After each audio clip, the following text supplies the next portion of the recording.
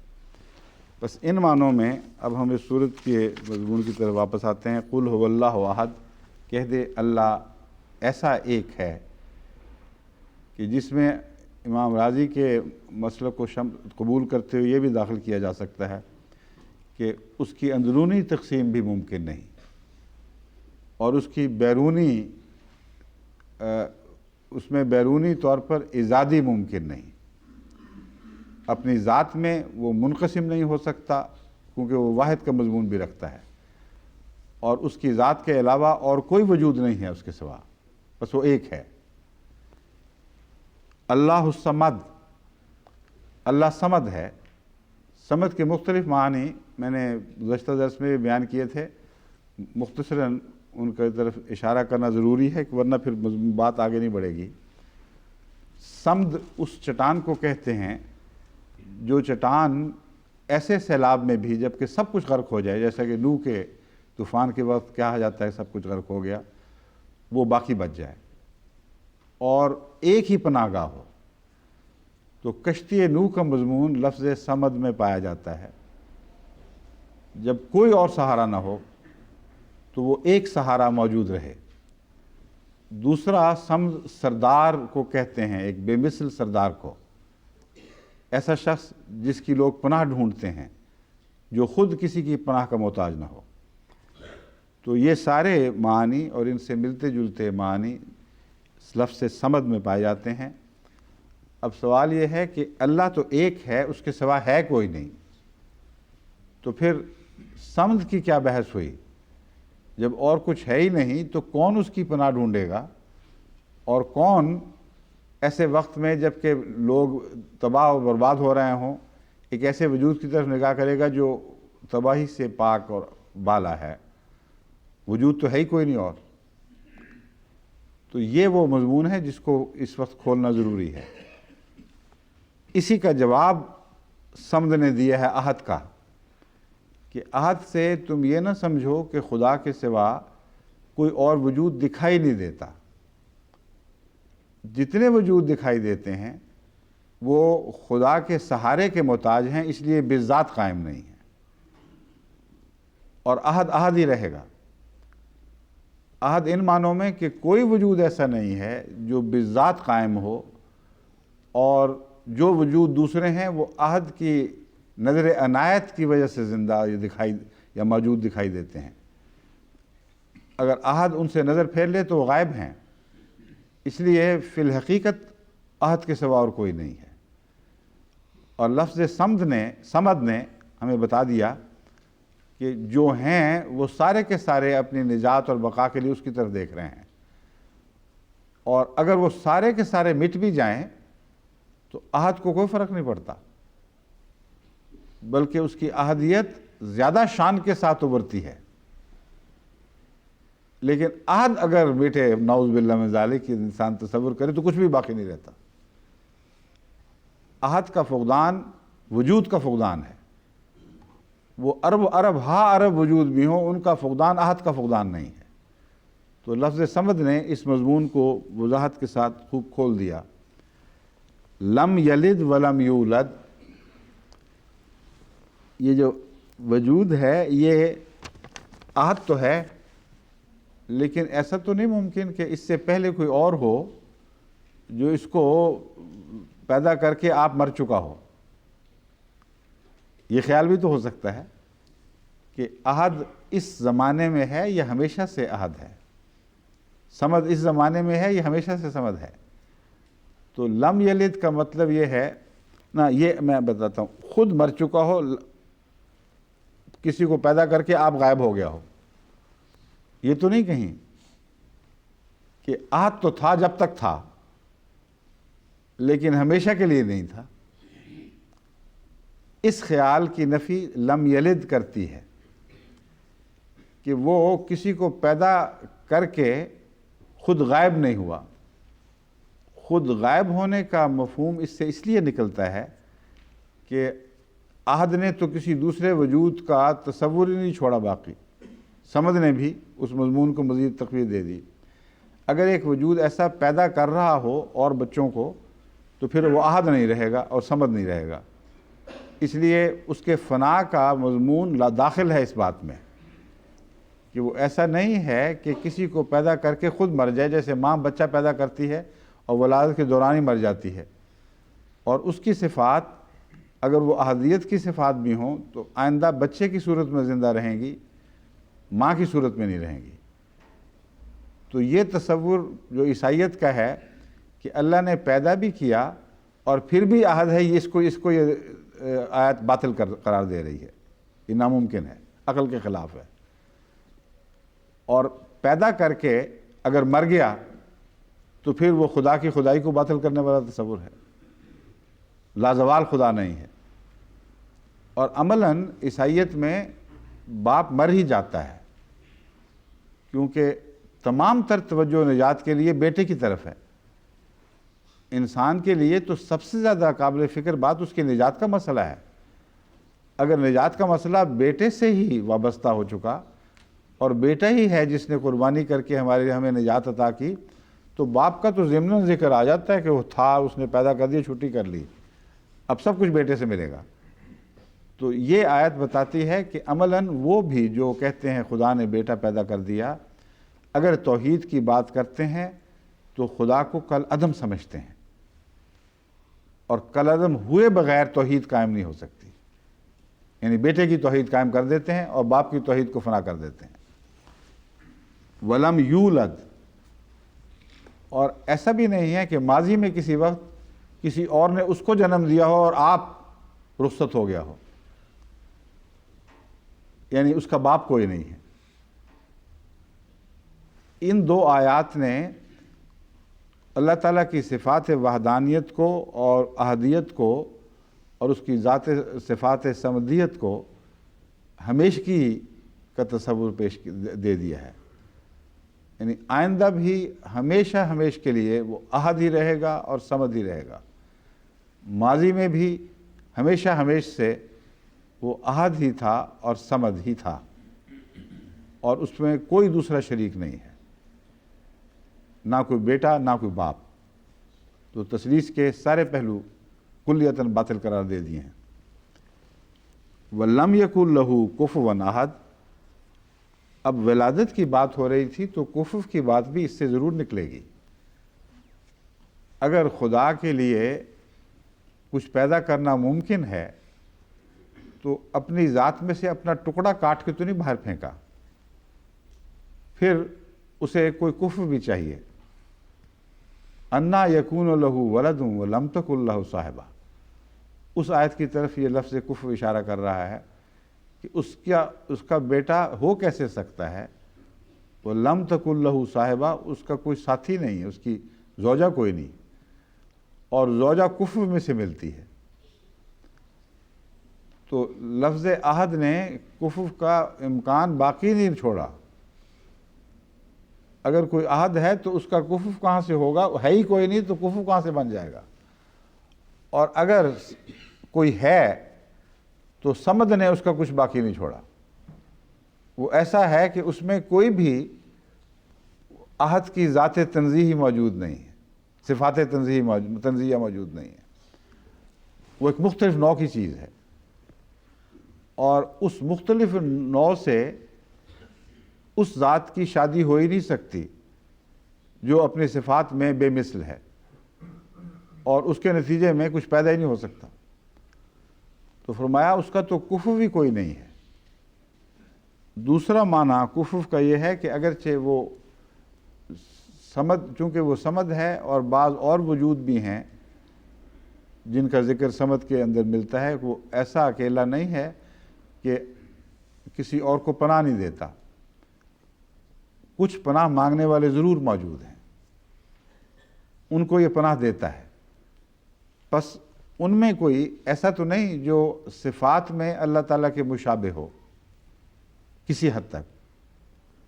تو کفر کے لفظ نے اس شک کا بھی بطلان فرما دیا کہ اس کا کوئی کفر نہیں ہے، اس جیسا کوئی نہیں ہے، نہ ہمیشہ سے، نہ موجود وقت میں، نہ آئندہ، اور جو بھی ہے وہ وہی ہے جو اس کا اپنی بقا کے لیے اس کا محتاج ہے اور محتاج رہے گا.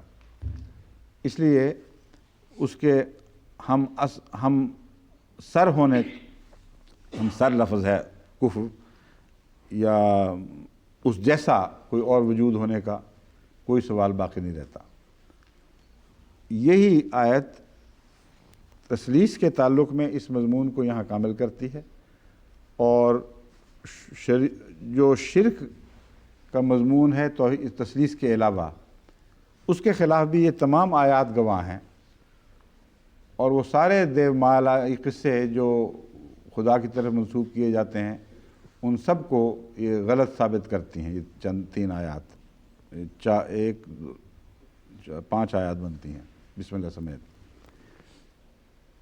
کفر کہتے ہیں خدا نے شادی کی، اس کی بیویاں تھیں، اس سے آگے بچے پیدا ہوئے اور دیوتا پیدا ہوئے. یہ سارے کے سارے قصے من گھڑت، بے حقیقت، بے معنی. کیونکہ عجیب بات ہے کہ ان دیو مالائی کہانیوں میں بھی ایک بالا خدا کا تصور موجود ہے. یہ ایک اہم نقطہ ہے جسے ضرور پیش نظر رکھنا چاہیے کہ جو خدا کے شریک ٹھہراتے ہیں وہ خدا کے شریک ٹھہراتے ہیں، جس کا مطلب ہے خدا کو مانتے ضرور ہیں. اور تمام مشرک مذاہب میں اس بالا ہستی کا تصور موجود ہے. بس اگر وہ بالا ہستی موجود ہے تو کن معنوں میں بالا ہے، یہ بحث اٹھتی ہے. یہ آیات اس تصور پر مزید روشنی ڈالتے ہوئے فرماتی ہیں کہ اگر وہ ہستی بالا ہے، صفات میں بالا ہو سکتی ہے، اور اگر وہ صفات میں بالا ہے تو اس کا کفر کوئی نہیں. جب کفر کوئی نہیں تو تمہاری یہ ساری من گھڑت باتیں کہ اس نے شادیاں کیں اور اس سے پھر ویسے ہی بچے پیدا ہوئے جو اس کی صفات رکھتے تھے، یہ بالکل جھوٹی اور بے معنی باتیں ہیں. سورہ اخلاص کے متعلق مستشرقین جو مفسرین نے بہت کچھ کہا ہے، میں اس کو سر دست چھوڑتا ہوں ورنہ ہمارے پاس پھر دوسری باتوں کے لیے وقت نہیں رہے گا. میں نے جیسا کہ بیان کیا، آئندہ انشاءاللہ اس رنگ میں ترتیب دے لیں گے کہ سال بہ سال یہ مضمون اس طرح آگے بڑھے کہ گزشتہ کی تکرار جہاں تک ممکن ہو نہ ہو. Mister Wherry, a comprehensive commentary on the Quran, Surah Al-Ikhlas, Declaration of God's Unity میں لکھتے ہیں, This chapter says sail is held in particular veneration by the Muhammadans and declared by a tradition of their prophet to be in equal value to a third part of the whole Quran. It is said to have been revealed in answer to the Quraysh who asked Muhammad concerning the distinguishing attributes of God he invited them to worship. کہتا ہے کہ دراصل یہ آیت، یہ صورت very کہتا ہے عیسائیت سے متعلق نہیں ہے بلکہ مشرکین مکہ سے اس کا تعلق ہے. جہاں جہاں بھی میں نے مستشرقین کے حوالے پڑھے ہیں جہاں وہ یہ تسلیم بھی کرتے ہیں کہ عیسائیت سے بھی تعلق ہے، وہ اہمیت اس بات کو دیتے ہیں کہ اس کا مشرکین مکہ سے تعلق ہے. اس کی وجہ یہ ہے کہ اس صورت کی شوکت ایسی ہے کہ اس سے گھبراتے ہیں، اس پر زبان کھولنے کی گنجائش کوئی نہیں ہے. زیادہ سے زیادہ یہ کہہ دیں گے کہ ہمارے ہاں بھی ایسی باتیں ہیں، جیسا کہ آگے جا کے میں آپ کو دکھاؤں گا، لیکن اس کا بہت روب ہے ان پر. بس اگر وہ عیسائیت کے مقابل پر اس کو کھڑا کریں تو عیسائیت کا کچھ بھی باقی نہیں رہتا. اس لیے وہ ظاہر یہ کرتے ہیں کہ دراصل تو اس کا مشرکین سے تعلق تھا اور اسی پس منظر میں اس کو سمجھنا چاہیے۔ اور عجیب بات ہے کہ بعض ہمارے مفسرین کو چونکہ شان نزول کی تلاش کی عادت پڑی ہوئی ہے، اس لیے وہ بھی عجیب و غریب بعض روایات اس سلسلے میں پیش کرتے ہیں کہ ایک مشرک آیا، اس نے یہ پوچھا تو اس کا یہ جواب دیا، پھر آیا اس نے یہ پوچھا یہ جواب دیا، اسی طرح اور بعض ایسے قصے ہیں۔ پھر اللہ تعالیٰ نے یہ آیت نازل فرمائی۔ اس صورت کی جو شان اور شوکت اور اس کا جو تنزیہی مرتبہ ہے وہ ان روایات کے نتیجے میں مجروح ہو سکتا ہے، اس کو کوئی شوکت مزید نہیں ملتی، کوئی اچھا پرتو اس پر نہیں پڑتا۔ اس لیے یہاں یہ بحث اٹھانے کے لائق ہے، اس بحث میں داخل ہونا ہی ممنوع اور حرام سمجھا جانا چاہیے کہ کیوں ہوئی تھی۔ خدا واحد کا مضمون اگر کوئی کلام بیان نہیں کرتا تو کچھ بھی نہیں بیان کرتا۔ اگر توحید پر کامل روشنی نہیں ڈالتا اور انتظار کرتا ہے کہ کوئی پوچھے تو جواب دیا جائے ورنہ بات کرنے کی ضرورت نہیں، تو پھر توحید کا کچھ بھی باقی نہیں رہتا۔ توحید تو تمام مذاہب میں مرکزی نقطہ رکھتی ہے، اور جیسا کہ میں نے بتایا تھا مشرکین بھی دراصل ایک موحد خدا کے آخری شکل میں بات کیے بغیر نہیں رہ سکتے۔ تو یہ تو ایسی چیز تھی جس کے بغیر قرآن نہیں بنتا، اور احادیث میں اس کے اہمیت کا جہاں ذکر ہے، جہاں اس کے مختلف نام ملتے ہیں، اس کی برکتیں ملتی ہیں، اس کی روشنی میں ان سب بحثوں کو میں بے حقیقت اور بے معنی سمجھتا ہوں کہ کیوں نازل ہوئیں۔ یہ نازل نہ ہوتی تو قرآن نازل نہ ہوتا، کچھ بھی نہ رہتا، کسی مذہب کا کچھ نہ رہتا۔ اور توحید پر ایسا شاندار بیان انسان کی توحید پر ایمان کی بقا کے لیے ضروری ہے، کیونکہ ایسا ایمان آپ کو کہیں اور ایسا بیان آپ کو کہیں اور دکھائی نہیں دے گا۔ بس اس کے بعد میں اب دوسرے بعض مصنفین کا ذکر کرتا ہوں، مستشرقین کا ذکر کرتا ہوں۔ Richard Bell, the Quran translation with a critical rearrangement of the surahs. This little surah has been much discussed. Most moderns regard it as directed against Christian doctrines of the divine sonship. کہتے ہیں جو ماڈرنز ہیں وہ اب اس بات پر آ گئے ہیں کہ اسے عیسائیت کے مقابلہ کے تناظر میں سمجھیں، اور وہ سمجھتے ہیں کہ واقعتاً اصل میں عیسائیت کو قلع کما کرنے کے لیے یہ صورت نازل ہوئی ہے۔ خصوصیت سے حضرت عیسیٰ علیہ السلام کے لٹرلی خدا کا بیٹا ہونے کے تعلق میں it has been suggested that it might combat the pagan doctrine that the goddesses were daughters of Allah, and the use of walada, not aulada, in verse 3 might be held to support that, but the reading varies. اب پھر وہاں سے ہٹ کے واپس اسی طرف چلا گیا ہے کہ مشرکین چونکہ مانتے تھے کہ خدا کے بچے ہوں گے، اس لیے وہاں ذکر ہو سکتا ہے اسی کی طرف ہو، اور ولدہ اور اولادہ کی بحث میں پڑھا ہے جو بالکل بے تعلق اور بے معنی ہے۔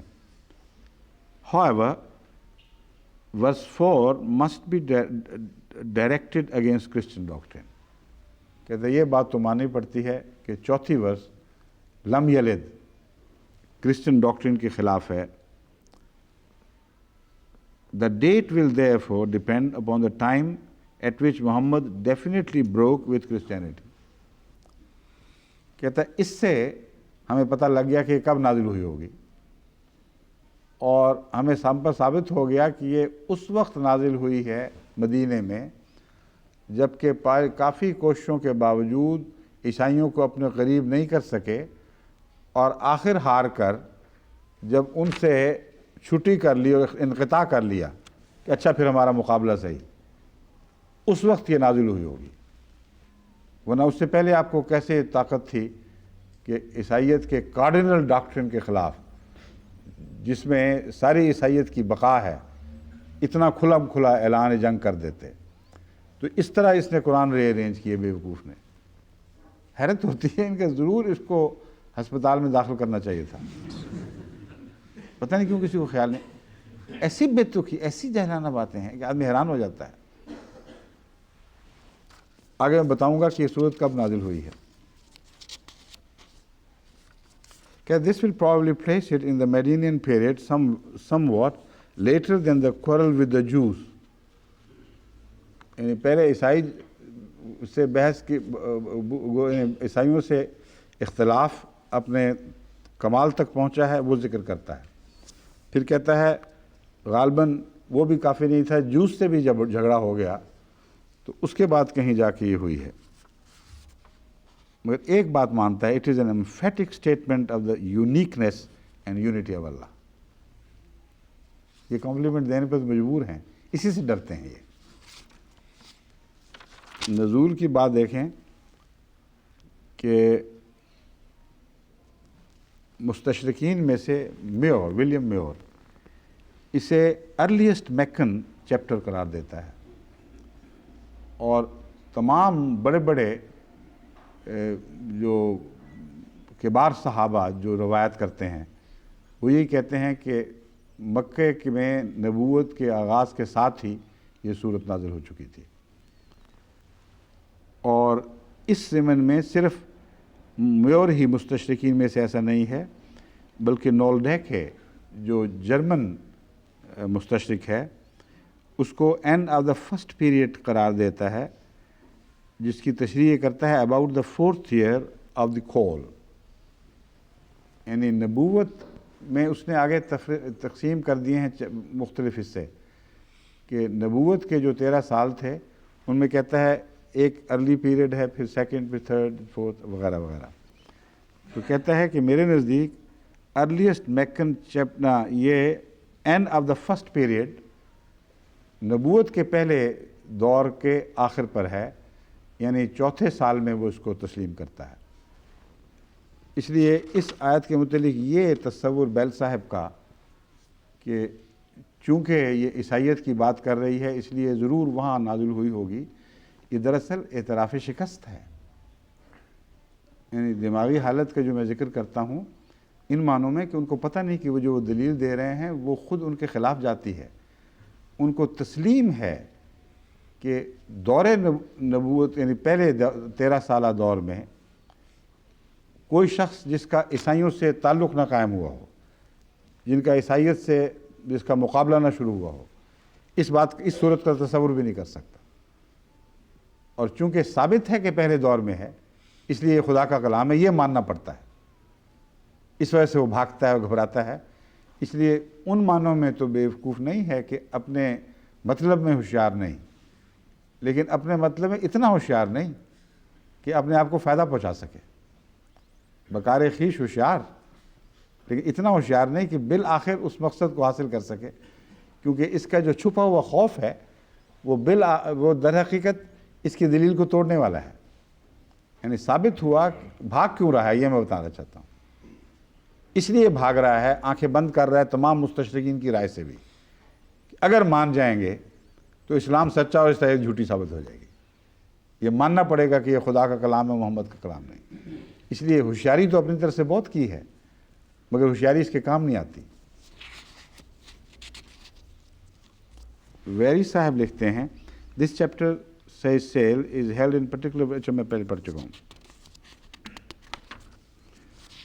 رچرڈ بیل بھی ہو گیا. اب دا ٹائٹل، بیل کہتا ہے the word is the title, the world in the title, the word ہے.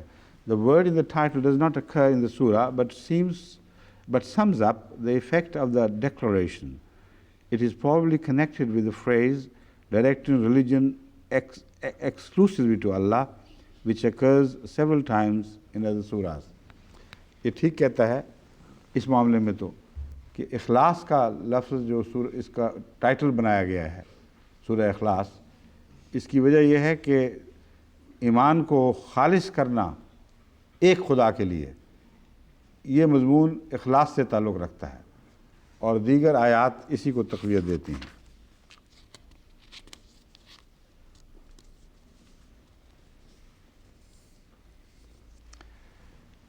اچھا، مونٹگومری واٹ کہتا ہے کہ میکن ہے، یہ مانتا ہوں میں. According to most Muslim commentators, this is Meccan. It is unlikely that the original reference was to Jews and Christians. وہی بیل والا خوف اس پر بھی طاری ہے. بیل مونٹگومری واٹ کا استاد بھی تھا، اس لیے وہ یاد ہوں گی باتیں جو کہا کرتا تھا. کہتا ہے یہ تو مان لیتے ہیں ہم کہ مکن ہوگی، لیکن عجیب بات ہے، اگر مکن ہے تو بالکل ان لائکلی ہے کہ اس کا اوریجنل ریفرنس جوز اور کرسچنز کی طرف ہو. بس جب ثابت ہو گیا کہ میکن ہے تو یہ بھی ثابت ہو گیا کہ، اور یہ بھی جیسا کہ مضمون بتا رہا ہے، کوئی معمولی عقل کے ساتھ بھی ان آیات کی تلاوت کرے تو وہ سوچ ہی نہیں سکتا کہ اول تعلق اس کا عیسائیت سے نہیں ہے. اور جب یہ بات ثابت ہو جائے، اور یہ ثابت ہو جائے کہ اول مکے کی تاریخ میں یہ صورت نازل ہوئی تھی، تو یہ ثابت ہونا اس کا تب ہی نتیجہ ہے کہ یہ خدا کا کلام تھا، حضرت محمد رسول اللہ کا کلام نہیں تھا. یہ اس کی وجہ سے بڑے بے چین ہیں. میں نے دیکھا ہے اس صورت پر بہت کم تبصرے کیے گئے ہیں، جس طرح باقی باتوں پہ باقی موقعوں پہ زبانیں کھولی گئی تھیں. اس کی شوقت بڑی ہے، گھبراتے ہیں، اور کسی نے بھی اس تنقید کا جو عیسائیت پہ کی گئی جواب دینے کی کوشش نہیں کی. The construction of the clause is uncertain. Richard Bell. The pronoun is usually taken separately, equivalent to it is Allah is one. وہ کہتا ہے یہ بات عجیب سی بنتی ہے کہ it is Allah is one. Hirschfeld suggested that the verse was influenced by the Jewish Shema, which might explain the unusual use of ahad. وہ کہتے ہیں جوئش پریئر میں جو طرز بیان ہے یہ وہی طرز بیان ہے، اس لیے ہو سکتا ہے اس سے متاثر ہو کر پھر بھی وہی جوئش عیسائی تعلق کا سوال اٹھ جائے گا کہ جن سے ابھی رابطے ہی نہیں ہوئے تھے، آغاز ہی میں ان کی باتیں کیوں شروع ہو گئیں. اور آغاز میں جو باتیں شروع ہوئی ہیں ان کا آخر پر ذکر رکھا گیا ہے. اس میں آخری دور میں جو اسلام کا عیسائیت اور یہودیت سے فیصلہ کن تصادم ہونا ہے اس کی طرف اشارہ ہے. ریچرڈ بیل پھر لکھتا ہے so most moderns but no satisfactory derivation of the word in this sense has been suggested. So most moderns آگے فکرہ ختم ہے. But no satisfactory derivation of the word in this sense has been suggested. Arab commentators take the word as meaning the one to whom recourse is had. یہ یہاں سورہ اب سمد کی بات شروع کر چکا ہے. سمد کے لفظ کے نیچے لکھتا ہے، اب دوبارہ میں سناتا ہوں، سو موسٹ ماڈرنز. آگے فکرہ رہ گیا ہے لکھنے والے سے، یا وہ بعض دفعہ خود ہی بعض باتیں غائب کر جاتا ہے، نوٹس کی شکل میں معلوم ہوتا لکھتا ہے چیزیں. But no satisfactory derivation of the word in this sense has been suggested. کہتا ہے کوئی بھی تسلی بخش ڈیریویٹو سجیسٹ نہیں ہوا جو اس پر روشنی ڈال سکے کہ ہے کیا چیز. Arab commentators take the word as meaning the one to whom recourse is had, the chief. Arab commentators بہرحال یہ مانتے ہیں کہ اس سے مراد وہ ذات ہے جس کی طرف ہر چیز پناہ کے لیے جھکتی ہے اور جو chief who. The Semitic root samad seems to mean to bind together. کہتا ہے اگر اس کو ہم ہیبرو روٹ کی طرف لے کے جائیں تو اس کا مطلب یہ بنے گا وہ چیز جو باندھ دیتی ہے. The undivided might give the sense. تو وہ بات جو امام راضی نے کہی تھی کہ عہد کے اندر انڈیوائیڈڈ ہونے کا معنی بھی پایا جاتا ہے، اس کو یہ بات تقویت دیتی ہے. اور اس کا جو حوالہ ہے یہودی استعمال کا، وہ حضرت امام راضی کے اس قول کو مزید تقویت دے رہا ہے. مونٹگومری واٹ لکھتا ہے the everlasting refuge, verse number 3. یہاں بسم اللہ کو اس نے بھی پہلے شمار کیا، اس لیے جس کو بیل نمبر 2 کہہ رہا تھا اس کو یہ نمبر 3 لکھ رہا ہے. مراد سمد والی آیت ہی ہے. The everlasting refuge the usual interpretation of Samad, but it is also rendered eternal, the only one. Samad کا مطلب یہ بھی لیا گیا ہے کہ جو ہمیشہ ہمیش سے ہے اور ایک ہی ہے، اس کے سوا کوئی نہیں. ویری صاحب لکھتے ہیں اب صورت ورس 3 جس کو یہ لے رہا ہے اس سے مراد دراصل چوتھی ورس لم یلد ہے. He begetteth not, this is directed against the Meccan idolaters. اب دیکھ لیں کتنا گھبراتے ہیں اس صورت سے تصادم لینے میں. کہتے ہیں ہم کیوں لڑے ہیں خام خواہ، یہ تو مکن کے خلاف تھی، ہماری بات ہی نہیں ہو رہی. حالانکہ ظاہر بات ہے کہ عیسائیت کے متعلق اس کا تجزیہ کر رہی ہے، اس کے ہر پہلو کو کھول کر بیان کرتی ہے اور اس کے جواب میں ایسی قوی عقلی دلیل دیتی ہے کہ اس کے بعد تثلیث کا عقیدہ ٹھہر ہی نہیں سکتا. تو کہتا ہے he begetteth not, this is directed against the Meccan idolaters who worshipped angels, some whom they call daughters of God. Neither is he begotten. The primary allusion here is to the idolatry of the Quraysh, noticed in the preceding note, but afterwards was made to apply to the Jews. کہتا ہے آغاز میں تو یہ جو لم یولد جو ہے، لم یلد ولم یولد، یہ یہود کے خلاف تھی، نہ قریش کے خلاف تھی. لیکن بعد میں جب یہود سے واسطہ پڑا ہے تو اس پر بھی چسپاں کر دی گئی. یہ ان کی پریشانی اور جو بے اختیاری ہے اس کا منظر پیش کر رہی ہے بات. یہ سارے گھبرا رہے ہیں اس سے. Verse 4, Montgomery Watt کے نزدیک has not begotten, presumably directed against the Arabian pagan beliefs in daughter of God. یہ بھی ادھر لے جا رہا ہے. کھلم کھلا جو دکھائی دینے والا تصادم ہے اس کو چھوڑ رہے ہیں، کیونکہ وہاں داخل ہوں گے تو اس میں جواب دینا پڑے گا. جواب ہے کوئی نہیں. This verse with those which precede، یہ پھر کون ہے؟ ویری صاحب دوبارہ آ گئے. This verse with those which precede express a Bible truth. The whole chapter is made up of scriptural phrases. آخر شوکت سے مروب ہو کر اپنا ہی لیا. کہتا ہے یہ بائبل کی ٹروتھ ہے جو سورہ اخلاص میں بیان ہو رہی ہے. اگر بائبل کی ٹروتھ ہے تو پھر تمہاری تثلیث کہاں رہی؟ اس کا تو کچھ بھی باقی نہیں چھوڑا اس نے.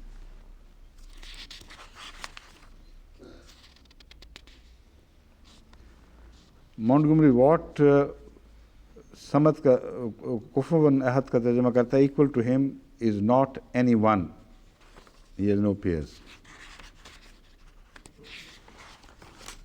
چونکہ وقت دعا کے لیے بھی چاہیے، وقت اعلانات بھی کرنے ہیں، اس لیے میں نے جیسا کہ بیان کیا تھا مزید تفصیلی گفتگو ممکن نہیں ہے. مگر میں آپ کو یہ بتانا چاہتا ہوں کہ قل هو اللہ احد میں جب ایک فرمایا گیا اس کے بعد صمد کا ذکر فرمایا ہے جس میں پناہ کا مضمون ہے، جس کا مطلب ہے کہ صمد لفظ آئندہ آنے والی دونوں صورتوں کے لیے دروازہ کھولے گا اور ان دونوں کا تعلق پناہ سے ہوگا. بس فرمایا کہ اگر خدا کے سوا اور کوئی وجود ہی نہیں تو پھر پناہیں کس کی کیوں ڈھونڈتے ہو اور کون ہے جو پناہیں مانگتے ہیں؟ تو اس کا جواب یہ ہے کہ صمد اس واحد ذات کو، اس واحد اور احد ذات کو کہتے ہیں جو بذات قائم ہے، اس کے سوا کوئی نہیں، اور اسی وقت تک قائم رہ سکتی ہے جب تک وہ ہے، لیکن اس کے باوجود اس کو نظر انداز کر دیتے ہیں اور اس وقت اس کو تلاش کرتے ہیں جب خود اپنے اوپر موت کا ابتلا وارد ہو جائے یا خطرات گھیر لیں، اور وہ آخری وقت جب وہ سمجھتے ہیں کہ اب ہماری بقا اپنی ذات میں ممکن ہی نہیں، پھر ان کو یہ ابری ہوئی چٹان دکھائی دیتی ہے اور جانتے ہیں کہ اس کے سوا کوئی نجات نہیں ہے، اس کی پناہ ہمیں لازماً لینی پڑے گی. تو اعوذ میں جو مضمون بیان ہوا ہے اس کی طرف صمد دروازہ کھول رہا ہے. تم مانو یا نہ مانو، اس کی پناہ کے بغیر تمہاری نجات ممکن نہیں، تمہاری بقا ممکن نہیں. تمہیں لازماً اس سے پناہ لینی ہوگی، اس کی پناہ لینی ہوگی دوسروں سے. اب سوال یہ ہے قل اعوذ برب الفلق، میں اس صورت میں اب داخل ہونے والا ہوں، اس کے بعد بتاتا ہوں کہ فلق اور ناس میں کیا فرق ہے، کس قسم کی پناہیں ہیں جو الگ الگ ہیں۔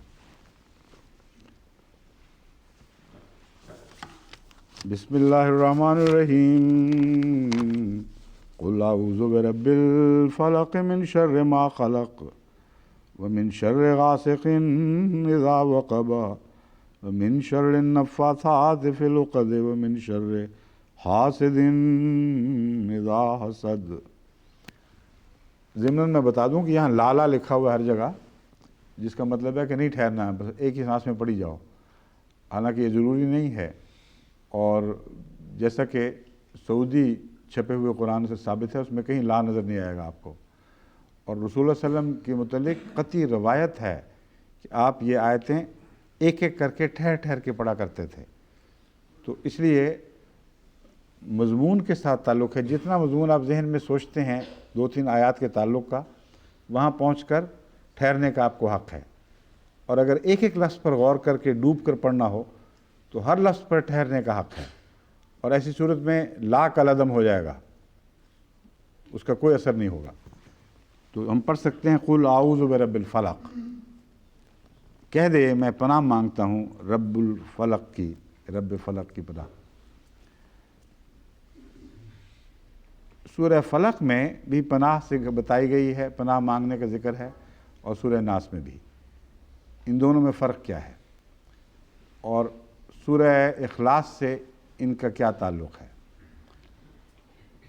بہت سے مضامین پر میں پہلے روشنی ڈال چکا ہوں۔ ایک نئی بات جو آپ کے سامنے رکھنا چاہتا ہوں وہ یہ ہے کہ سورہ توحید ایک سورج کی طرح ہے جو چمکتا ہے، اور اس کی روشنی سے اور اس کی توانائی سے ہر دوسری چیز طاقت حاصل کرتی ہے، اور ہر قسم کے خطرے کا حل ہے سورج میں ہے، ہر قسم کی پناہ سورج مہیا کرتا ہے، اور ہر قسم کے اندھیروں کو زائل کر دیتا ہے اور ٹال دیتا ہے۔ تو سورہ اخلاص تو یوں لگتا ہے جیسے توحید کا سورج چڑھ گیا، اور جب سورج چڑھ جائے تو پھر اندھیروں کا کیا ذکر ہے، پھر پناہ کا کیا ذکر ہے؟ یہاں 2 قسم کے امکانات ہیں۔ ایک یہ کہ سورج کسی کو نظر نہ آئے، جیسے سورج ڈوب جاتا ہے بعض دفعہ، یعنی زمین کی اس طرف چلا جاتا ہے جہاں سے آپ اسے دیکھ نہیں سکتے، بس وہ لوگ سورج سے دور ہوتے ہیں جن کے لیے سورج غروب ہوتا ہے۔ سورج وہیں ہے، اور اس حقیقت کو زمین کی گردش کو جاننے والے خوب اچھی طرح سمجھتے ہیں کہ ہم سورج کی طرف حرکت کرتے ہیں اور ہم ہی پھر سورج سے الگ ہو کر اندھیروں میں غائب ہو جاتے ہیں۔ لیکن کہا یہ جاتا ہے کہ سورج ڈوب گیا، سورج کے اوپر پردہ آ گیا۔ تو بعض اندھیرے ایسے ہیں جو سورج سے بے تعلقی کے نتیجے میں پیدا ہوتے ہیں، ایسی حالت میں کہ سورج کے فیض سے آپ کلیتاً محروم رہ جائیں، اور ایسی حالت میں بھی جب کہ آپ آنکھیں بند کر لیں اور یا اپنے گھر کے دروازے بند کر لیں تب بھی اندھیرے پیدا ہو جائیں گے، اور ایسی حالت میں بھی جب کہ آپ سمن بکمن امیون فہم لا یرجعون کے مصداق ہوں، یعنی آپ کے اندر روحانی باتیں دیکھنے کی صلاحیت ہی نہ پائی جائے، یا اپنے نفس کی بیماریوں کی وجہ سے آپ کو آنکھوں کی بیماری لاحق ہو جائے۔ یہ جو آنکھوں کی بیماری ہے، اس ضمن میں آپ کو یہ بتا دوں کہ اس کا اوریجن جسم کی دوسری بیماریوں میں ہے، براہ راست آنکھوں کے ساتھ اتنا تعلق نہیں۔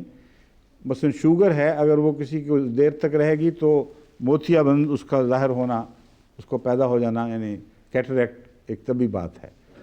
اعصابی بیماریاں بعض جسم میں بعض زہروں کے نتیجے میں پیدا ہو جاتی ہیں، اور ان کے نتیجے میں گلوکوما پیدا ہو جاتا ہے۔ تو قرآن کریم روحانی طور پر جو مثال دیتا ہے اندھوں کی، ایسی مثال دیتا ہے کہ فی قلوبہم مرض، ان کے دلوں میں مرض ہے۔ وہ مرض جب بڑھتا ہے تو ان کے اعصاب پر چھا جاتا ہے، اور جو اعصابی اندھے ہوں اور جو اعصابی بہرے ہوں ان کا کوئی علاج نہیں ہوتا پھر. تو ان معنوں میں ایسی حالتیں بھی ہو سکتی ہیں کہ انسان اپنی بیماری کی وجہ سے سورج کو دیکھنے سے محروم رہ گیا ہو، یا سورج کا مقابلہ کرنے کے نتیجے میں اندھا ہو جائے، اور یہ بھی ہوتا ہے، اس کا بھی کوئی علاج نہیں. جو سورج کو گھورتا ہے اور سمجھتا ہے کہ میں اس کو دیکھ کر اس کے مقابل پر یعنی آ سکتا ہوں سامنے، وہ اندھا ہو جاتا ہے. تو یہ کئی قسم کے اندھیرے ہیں، ایک سے زائد قسم کے. ان سے پناہ کا مضمون ہے جو ہمیں سکھایا گیا ہے. اور پھر کچھ اور اندھیرے ہیں جو روشنی میں نکل آنے کے باوجود پھر بھی لاحق رہتے ہیں. کئی قسم کے ایسے اندھیرے ہیں جو دن کی حالت میں بھی انسان کے اوپر وارد کیے جا سکتے ہیں. وہ اندھیرے ہیں جن کا سورہ ناس میں ذکر ہے. بس دو قسم کے اندھیرے ہیں، ایک رات کے اندھیرے، جبکہ کسی وجہ سے جیسے کہ وجوہات میں نے بیان کی ہیں انسان سورج کی روشنی سے محروم رہ جائے. وہ اندھیرے ہیں جن کے لیے سورہ فلق میں جواب ہے، کیا کرو، کیا پناہ مانگو. دوسرے اندھیرے وہ ہیں جو دن چڑھنے کے باوجود قائم رہتے ہیں اور فتنہ پرداز لوگ دن کی روشنی سے محروم کرنے کی کوشش کرتے ہیں. وہ اندھیرے ہیں جن کا تعلق در حقیقت ایک رنگ میں عیسائیت کی بگڑنے والی حالت کے ساتھ ہے، کیونکہ مغضوب اور ضالین میں جو فرق ہے وہی ان اندھیروں میں فرق ہے جو سورہ فلق میں یا سورہ ناس میں بیان ہو رہے ہیں. سورہ فلق کے اندھیرے مغضوب سے زیادہ تعلق رکھتے ہیں، سورہ ناس کے اندھیرے ضالین سے زیادہ تعلق رکھتے ہیں. اور آخری فتنہ جس نے دنیا کو ہلاکت کی طرف لے جانا تھا یا ہلاکت دنیا کو ہلاک کرنے کے لیے آخری کوشش ہونی تھی، وہ اسی طاقت کے ذریعے ہونی تھی جس کا عیسائیت سے تعلق ہے، لیکن سچی عیسائیت سے نہیں بلکہ بگڑی ہوئی عیسائیت سے. بس ان معنوں میں فلق کا زیادہ تعلق مغضوب سے ہے اور ناس کا زیادہ تر تعلق ضالین سے ہے. یہ عمومی تبصرہ ہے. اس کے بعد میں اب سورہ فلق کی آیات کا مزید تعارف کرواتا ہوں نسبتاً تفصیل سے. قل اعوذ برب الفلق، کہہ دے میں رب فلق کی پناہ میں آتا ہوں، کیونکہ یہی صمد ہے اور کوئی پناہ نہیں ہے. فلق کہتے ہیں، بعض کہتے ہیں صبح کو، صبح کے معنی ہیں، لیکن حقیقت میں ہر پھاڑنے والی چیز، ہر قسم کی چیز کو پھاڑنے کا معنی فلق میں پایا جاتا ہے. رب الفلق کا مطلب ہے جو ایک چیز کو پھاڑ کر اس سے کوئی اور چیز پیدا کرتا ہے. تو اگر سورج آ جائے تو اندھیرے پھٹ گئے اور ختم ہو گئے، اندھیری رات میں سے ایک سورج طلوع ہو گیا. میں اس رب فلق کی پناہ مانگتا ہوں جس نے سورہ توحید کے ذریعے ہم پر روحانی روشنی کا آخری سورج چڑھا دیا. من شر ما خلق، اس شر سے جو ہر تخلیق سے وابستہ ہے. جب نور پیدا ہوگا تو اندھیرے کا بھی سوال اٹھ کھڑا ہوگا، جب زندگی پیدا ہوگی تو موت کا سوال بھی ساتھ اٹھ کھڑا ہوگا، جب صحت آئے گی تو بیماری کا خطرہ بھی ساتھ لاحق ہو جائے گا، جب دولت آئے گی تو ڈاکے، چوری، اچکے، مزید نقصانات ہر قسم کے یہ سوالات بھی اٹھ کھڑے ہوتے ہیں. تو ہر تخلیق خواہ وہ اعلیٰ مقصد کے لیے ہو اور اپنی ذات میں کیسی ہی اعلیٰ کیوں نہ ہو، اس کا ایک برعکس سایہ پڑ جاتا ہے اور اسے اندھیرے کہا گیا ہے. من شر ما خلق، تو جہاں خدا نے تو یہ تمام چیزیں تمہارے فائدے کے لیے پیدا کی ہیں، لیکن یاد رکھو ہر فائدہ مند چیز کو نقصان میں استعمال کیا جا سکتا ہے. بس ہم اس رب سے پناہ مانگتے، کہہ دے تو اپنے رب سے پناہ مانگو کہ تو نے پیدا تو کیا تھا اچھی چیزوں کے لیے، روشنی کے لیے اور اس کے فوائد کے ساتھ وابستہ رہنے کے لیے، مگر ہم اپنے لیے اندھیرے چن لیتے ہیں یا مجبور ہو جاتے ہیں بعض دفعہ اندھیروں میں، ہمیں ان سے پناہ دے۔ من شر غاسق اذا وقب، جب غاسق پر اندھیرا چھا جائے گا، جب غاسق پر پردہ آ جائے گا۔ غاسق کس کو کہتے ہیں؟ ایک تو ہے اندھیرا، چاند کے لیے لفظ غاسق استعمال ہوتا ہے، اور چاند جب ڈوب جائے تو اس کے لیے یہی لفظ، یہی محاورہ استعمال ہوگا، غاسق اذا وقب۔ ان معنوں میں حضرت اقدس محمد مصطفیٰ صلی اللہ علیہ وآلہ وسلم نے ایک دفعہ چاندنی رات میں حضرت عائشہ رضی اللہ تعالی عنہا کا ہاتھ تھاما اور فرمایا، عائشہ تم یہ دعا کیا کرو، من شر غاسق اذا وقب، اے اللہ مجھے اپنی پناہ میں رکھنا جب چاند ڈوب جائے گا۔ اللہ بہتر جانتا ہے حضرت عائشہ کو یہ پیغام تفصیل سے ملا یا نہیں، مگر حضرت عائشہ کے چاند تو محمد رسول اللہ تھے۔ یہ پیشگوئی تھی کہ جب تک میں تمہارے ساتھ ہوں میں تمہاری پناہ ہوں، کسی دشمن کو تم پر حملہ کرنے کی طاقت نہیں ہے، مگر میرے بعد کئی قسم کے خطرے پیدا ہو سکتے ہیں، کئی قسم کے اندھیرے آنے والے ہیں، تو تم یہ دعا کیا کرو کہ جب میرا چاند غروب ہو جائے، اے خدا مجھے اپنی پناہ میں رکھنا، کیونکہ تیری ہی پناہ ہے جو ہمیں بچا سکتی ہے۔ بس غاسق کا مطلب چاند بھی ہے اور روشنی والا بھی ہے۔ اندھیرا کرنے والے کی شرارت سے بچا جب وہ اندھیرا کر دیتا ہے۔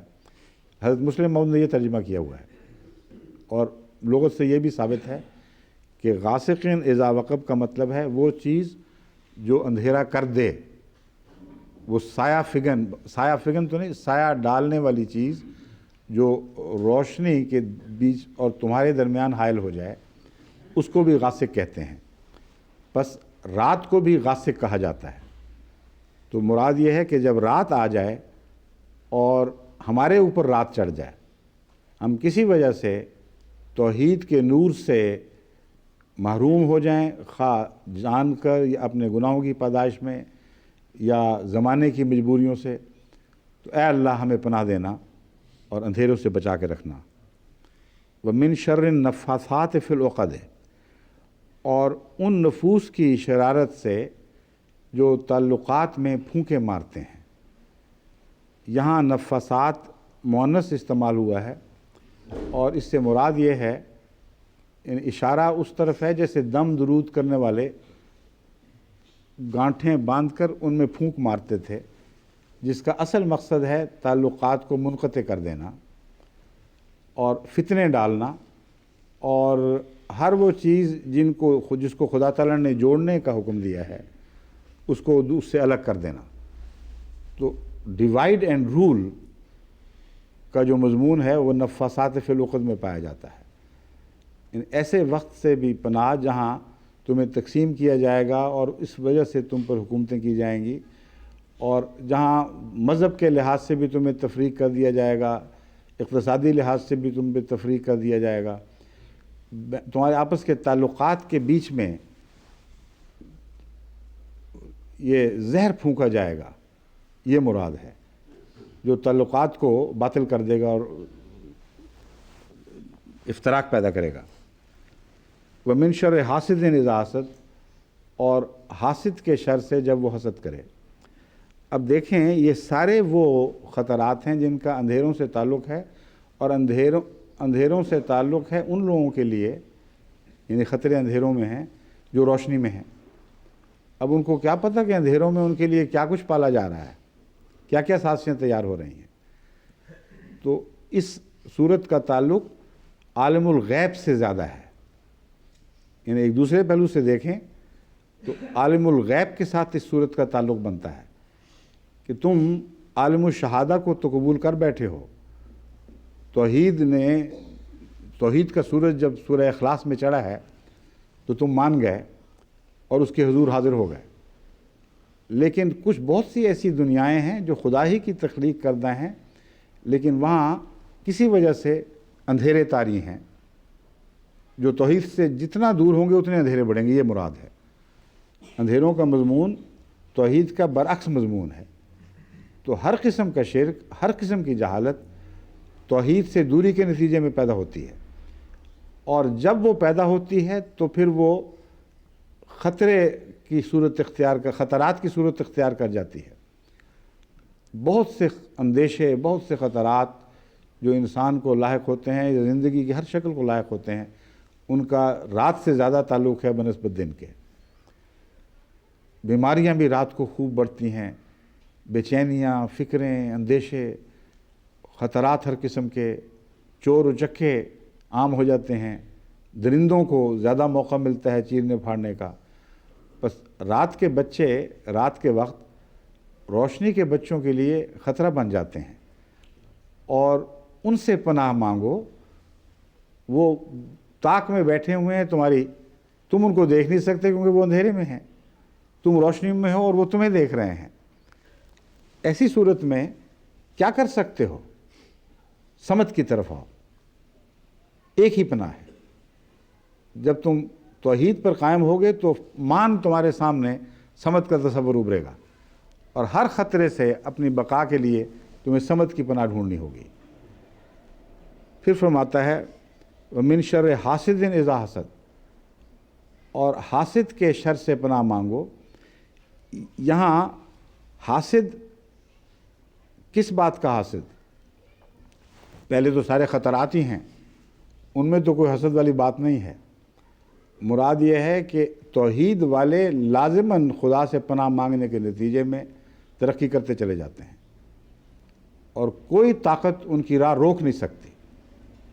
انہوں نے بہرحال بڑھنا ہے، چاہے نفاسات گانٹھوں میں پھونکے ماریں، چاہے اندھیروں میں پلنے والے ہزار قسم کے منصوبے ان کے خلاف بنائیں. لیکن ایک قطعی حقیقت ہے جس کو وہ تبدیل نہیں کر سکتے، کہ توحید کے بندے ضرور ترقی کریں گے اور حسد پیدا ہوگا تو اندھیروں میں اور بے چینی پیدا ہو جائے گی. اب دیکھیں اللہ کے فضل سے جماعت جو ترقی کر رہی ہے تو بے چینی ہو رہی ہے نا کہیں پیدا، وہ اندھیروں کی بے چینی ہے. اور ہمیں پتہ نہیں کیا منصوبے بنا رہے ہیں، ہمیں کیا پتہ بیچاروں کو. ہم روشنی میں پھر رہے ہیں اور وہ اندھیروں والے ہمیں دیکھ رہے ہیں، تاک رہے ہیں، اور ہم کہتے ہیں اس طرح ان کو مارو اور اس طرح ان کے خلاف منصوبے بناؤ. تو اللہ فرماتا ہے ایک ہی حل ہے، صمد کی طرف لوٹو. وہ ایک ہی خدا جو پناہ بن جاتا ہے خطروں کے وقت. بس اعوذ کا تعلق ان سب فتنوں سے ہے جو اندھیروں سے تعلق رکھتے ہیں، اور عالم الغیب خدا ہی ہے جو ان سے نجات بخش سکتا ہے. پھر عالم الشہادہ کی طرف دوبارہ پھر واپس آتے ہیں سورہ ناس میں، اور وہ اندھیرے جو دن کے وقت بھی عائد کر دیے جاتے ہیں، بظاہر کوئی گنجائش نہیں لیکن پھر بھی پیدا کر دیے جاتے ہیں، ان کا مضمون سورہ ناس سے شروع ہوگا. اب چونکہ وقت تھوڑا ہو رہا ہے، میں مستشرقین وغیرہ کی بحث میں خام خواہ آپ کو الجھانا نہیں چاہتا. ان صورتوں میں آ کے تو ان کی بولتی بند ہو جاتی ہے، مطلب کچھ بھی نہیں رہتا. اتنی طاقتور صورتیں ہیں، ایسا زبردست ہیں باطل کے خلاف کہ ان کے آگے پھر وہ چوں چوں چاں چاں کرنے لگ جاتے ہیں، کچھ بھی نہیں رہتا. اگر کوئی ضرورت پڑی تو میں حوالہ بعد میں دے دوں گا. سر دست اس مضمون کے تسلسل میں بہتر ہے کہ آگے بات چلائی جائے. بسم اللہ الرحمن الرحیم. قل اعوذ برب الناس ملک الناس. پہلا طریق تو یہ تھا کہ تلاوت کے بعد پھر ترجمہ کیا جاتا تھا، زیادہ اچھا لگتا ہے. وہی شروع کرتے ہیں. اعوذ برب الفلق کی تلاوت نہیں نا کی تھی میں نے. بسم اللہ الرحمن الرحیم. قل اعوذ برب الفلق من شر ما خلق ومن شر غاسق اذا وقب ومن شر النفاثات في العقد ومن شر حاسد اذا حسد. بسم اللہ الرحمن الرحیم. قل اعوذ برب الناس ملک الناس الہ الناس من شر الوسواس الخناس الذی یوسوس فی صدور الناس من الجنۃ والناس۔ اللہ کے نام کے ساتھ جو بے انتہا رحم فرمانے والا اور بن مانگے دینے والا اور بار بار رحم کرنے والا ہے، کہہ دے کہ میں رب الناس کی پناہ میں آتا ہوں، اس رب کی پناہ میں آتا ہوں جو تمام بنی نوع انسان کا رب ہے، ملک الناس، اور ان کا بادشاہ بھی وہی ہے، اسی کا قانون ہے جو چلے گا،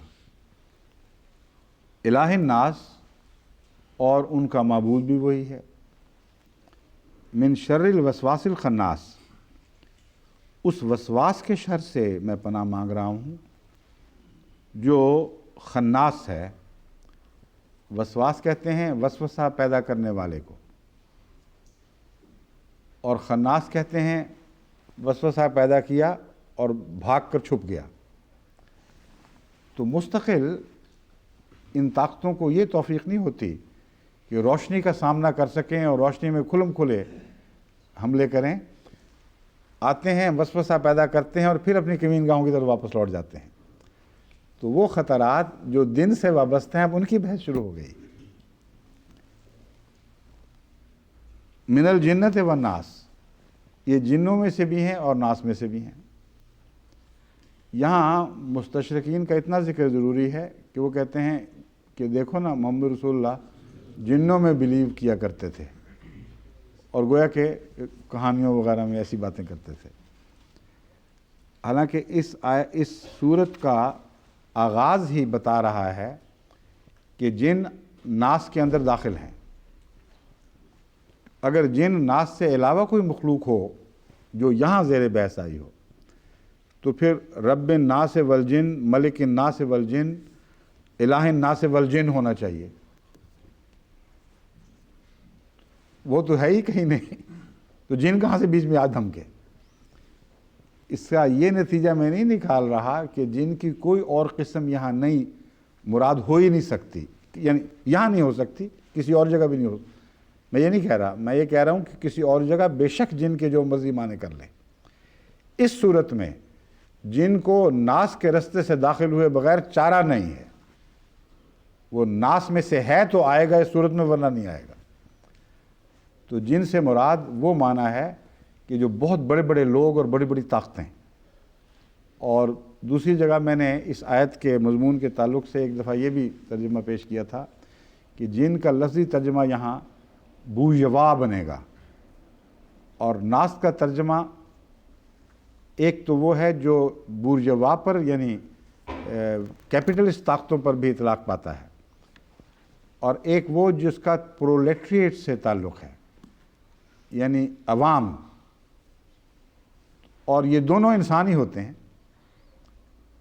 خواہ وہ کیپٹلسٹ طاقتیں بن جائیں یا عوامی طاقتیں بن جائیں، اشتراکی طاقتیں بن جائیں، ہیں دونوں ہی انسان، مگر ایک ذرا بڑے بڑے لوگ، طاقتور لوگ اور عام انسانوں سے بلند اپنے آپ کو سمجھنے والے لوگ، ان سے ہٹ کر زندگی بسر کرنے والے لوگ جو ایکسپلائٹ کرتے ہیں دوسروں کو۔ اس حوالے سے ناس کا ایک پہلا ترجمہ جو ہے وہ عمومی ہے، یعنی تمام بنی نوع انسان۔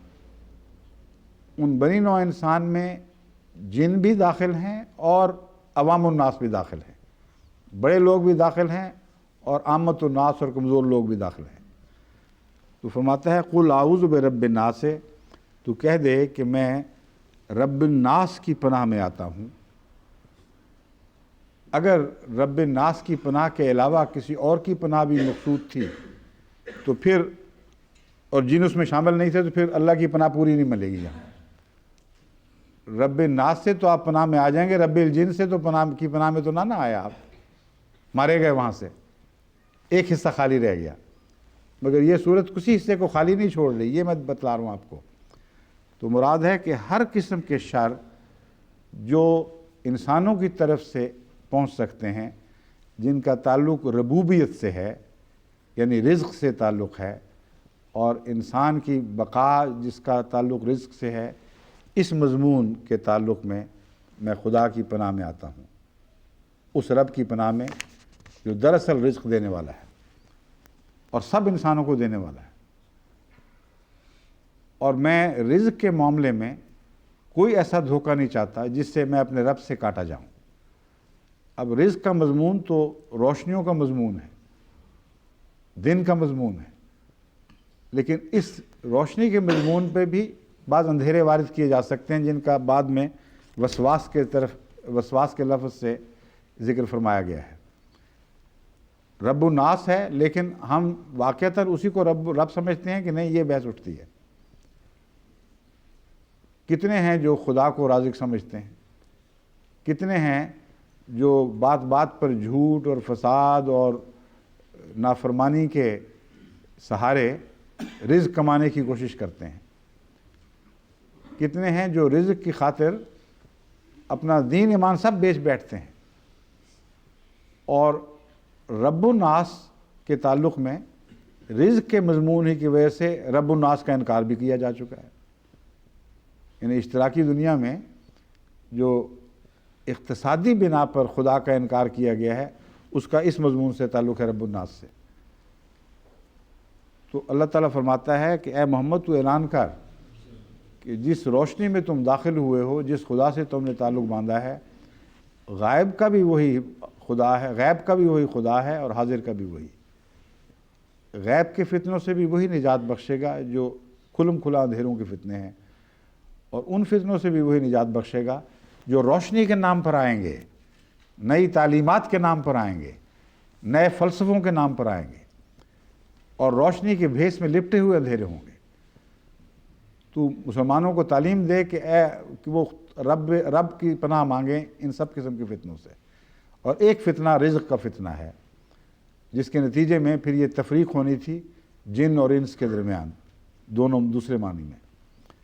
ملک الناس، بادشاہت کا فتنہ۔ مالک اللہ ہے، لوگ کہیں گے جمہور کی حکومت ہوگی، لوگ کہیں گے ڈیموکریسی ہونی چاہیے، انسان کو اختیار ہے کہ وہ خود اپنے قوانین بنائے، اور انسان کو اختیار ہے کہ خود جیسے چاہے خدا کے دوسرے بندوں پر حکومت کرے۔ اللہ تعالیٰ فرماتا ہے کہ تم اس فتنے سے پناہ مانگنا۔ اگر بندے مالک بن بیٹھے اور بندے بادشاہ بن گئے تو پھر ہر قسم کے فتنے پیدا ہوں گے، پھر کسی کو کوئی امن نصیب نہیں ہو سکتا، کوئی انصاف باقی نہیں رہے گا، بڑے بڑے ظلم کیے جائیں گے ڈیموکریسی کے نام پر، اور سب جھوٹ ہوگا، فساد ہوگا، دھوکہ بازی ہوگی۔ جتنی ڈیموکریسی آگے بڑھ رہی ہے، یہ پالیٹی کی طرف نہیں جا رہی جیسا کہ بعض لوگوں کا خیال تھا، یعنی آئیڈیل ڈیموکریسی کی طرف نہیں بڑھ رہی، بلکہ ڈی جنریٹ ہو رہی ہے۔ اور جتنے بڑے ڈیموکریٹک ملک ہیں وہاں سب سے بڑا ڈیموکریسی میں فساد پھیلا ہوا ہے۔